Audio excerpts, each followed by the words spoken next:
জাতীয় press club কবিতা পত্র পরিষদের আজকের দীর্ঘ এই প্রোগ্রামের মঞ্চে উপবিষ্ট আমার প্রিয় কবি, গবেষক, শিক্ষাবিদ রশিদ বালাদের আলোচনা আমি অনেক সময় শুনি। আমাদের জাতীয় কবিতা পরিষদের প্রোগ্রামে তিনি নিয়মিত থাকেন, কিন্তু অন্য কোথাও উনি যান না।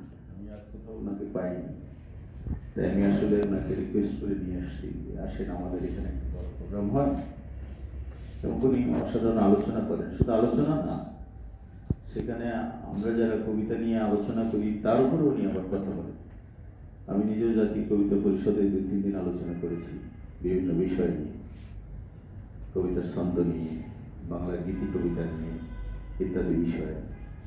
কিন্তু সেখানেও ছোটখাটো ত্রুটি, ভুল ভ্রান্তি থাকলে তিনি ধরিয়ে দেন, যেটা গত সপ্তাহে হয়েছে আর একজন আলোচককে, একজন অধ্যাপককে নিয়ে তিনি করেছেন। এই কারণেই হর্ষিতকে ডাকলাম যে আমাদের অনুষ্ঠানে আসেন। যদিও আমাদের এই প্রোগ্রামটা খুব বড় প্রোগ্রাম, সেটা মাসে একদিন হয়। আবার এখানে যেমন প্রোগ্রাম বড়, কবিতার মানের বিবেচনায় ধরলে এখানে আবার একটু আমরা কোনো রাগ করি না, বাধা দেই না। বলতে পারেন যে এটা কবিতার চর্চার একটা কেন্দ্রের মতো আর কি অনেকটা। যদিও রফিক হাসান বলছে যে অনুষ্ঠানে আসলেই যে কবিতা চর্চা হবে তা না, কিন্তু রফিক হাসানের এই বক্তব্যের সঙ্গে আমি একমত না। কি জন্য? এই প্র্যাকটিস থেকেই মানুষের ভেতরে একটা অনুপ্রেরণা তৈরি হয়। রফিক হাসান নিজেও জানেন যে এই কেজি মোস্তফা যখন এই কবিতা পত্র শুরু করলেন এরশাদ ভাইয়ের পৃষ্ঠপোষকতায়, তখন আমাদের এই আসরে 7-8 জনের বেশি লোক হতো না। প্রেস ক্লাবের তখন সদস্য সংখ্যাও কম ছিল, সেটাও একটা ব্যাপার, যে কারণে লোক কম হতো। এবং কেজি ভাই তখন চিন্তা করলেন যে এখানে কবি তৈরি করতে হবে। কেজি ভাই কিন্তু আমাদের অনেক ফটো সাংবাদিক আছেন, অনেক সদস্যদের স্ত্রীরা, তাদেরকে উনি অনুপ্রাণিত করলেন কবিতা লেখো, কবিতা লেখো, এবং তাদেরকে উনি নিয়ে আসতেন এবং তাদের বসিয়ে রাখার জন্য তাদের বাচ্চাদের চকলেট টকলেট দিতেন, যাতে করে বাচ্চাদের মারা কবিতার অনুষ্ঠানে থাকে। এবং আমি বলতে বাধ্য হচ্ছি যে তাদের ভেতর থেকেও কিন্তু অনেকেই এখন দেখি ভালো কবিতা লেখে।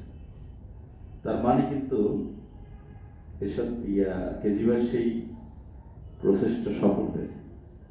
যদিও অনেক প্রবীণ বৃদ্ধও আছেন যিনি বয়স 80 বছর হয়ে গেছে, এখন কবিতা লেখেন, কবিতাই হয় না। যাই হোক, সেটাকে আমরা প্রেস ক্লাব সদস্যরা জানি, তাকে নিয়ে সবাই হাস্যরসে মশগুল থাকি। কিন্তু বিষয়টা হলো যে তিনি এতই সিনিয়র যে তিনি আসেন, যে কারণে আমরা সময় দিই 10 মিনিট বা 15 মিনিট, যতটুকু টাইম দেন, টাইমটা আর আমরা ওয়েস্ট মনে করি। যাই হোক, আমি আসলে আজকে কবিতা নিয়ে আলোচনা করব না, সময় নাই, অনেক দীর্ঘ হয়ে গেছে। কবিতা হলো আসলে কবির দায়িত্ব হচ্ছে পাঠকের মন জয় করা। পাঠকের মন যদি জয় করতে পারেন, আপনি সেটা ছন্দ দিয়ে করলেন নাকি গদ্যছন্দ করলেন নাকি কিভাবে করলেন, সেটা স্লোগান ধর্মী কবিতা হলো নাকি শিল্পসম্মত কবিতা হলো, সেটা কিন্তু বিষয় না। বিষয় হলো পাঠক আপনাকে কিভাবে দিল। আমরা দেখেছি অনেক অনেক শৈল্পিক কবিতাও কিন্তু মানে পাঠকের কাছে সমাদৃত হয়নি। আবার কবিতাই নয়, যদি ধরেন স্লোগান একটা, সেটা তো সমাদৃত, যে ভাত দে হারাম জাদা নইলে মানচিত্র খাবে। কবিতার বিচারে যদি ধরে, তো কবিতার শিল্পের বিচারে যদি ধরে, সেটা কি যায়?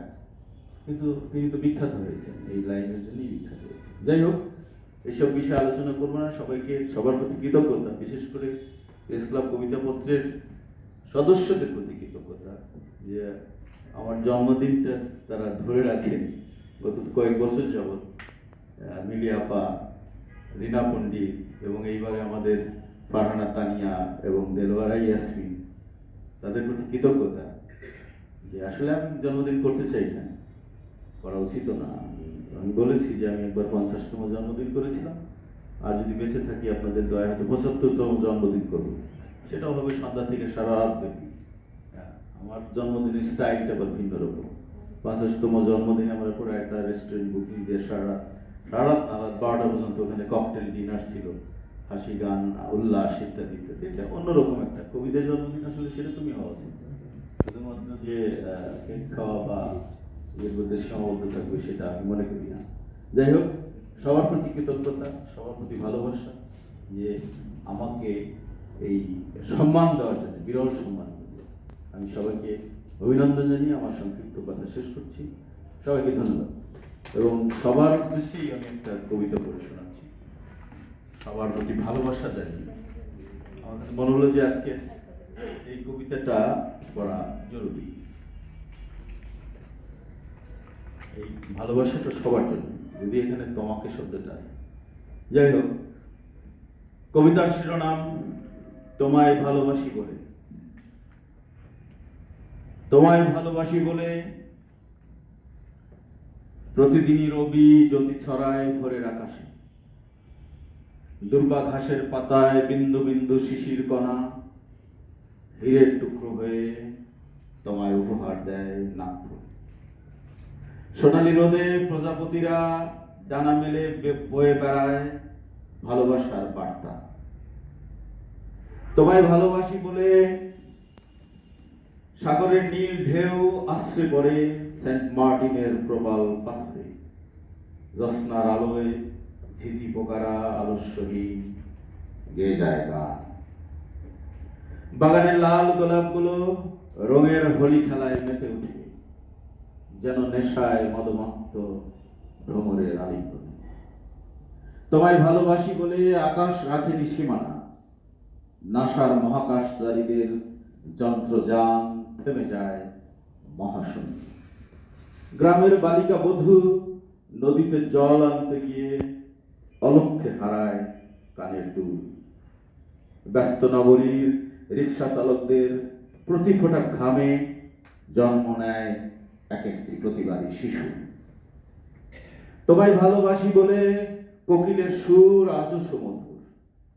এখনো মানুষ দেখে স্বপ্ন, সুদিনের আশায় পথ চেয়েছে সাহারার চোরাবালিতে গড়ে তোলে বসতি। ভূমধ্য সাগরের পথ হারা ভয়ার্ত নাবিক অবশেষে খুঁজে পায় কাঙ্ক্ষিত বন্দর, শুধু তোমায় ভালোবাসি বলে। ধন্যবাদ।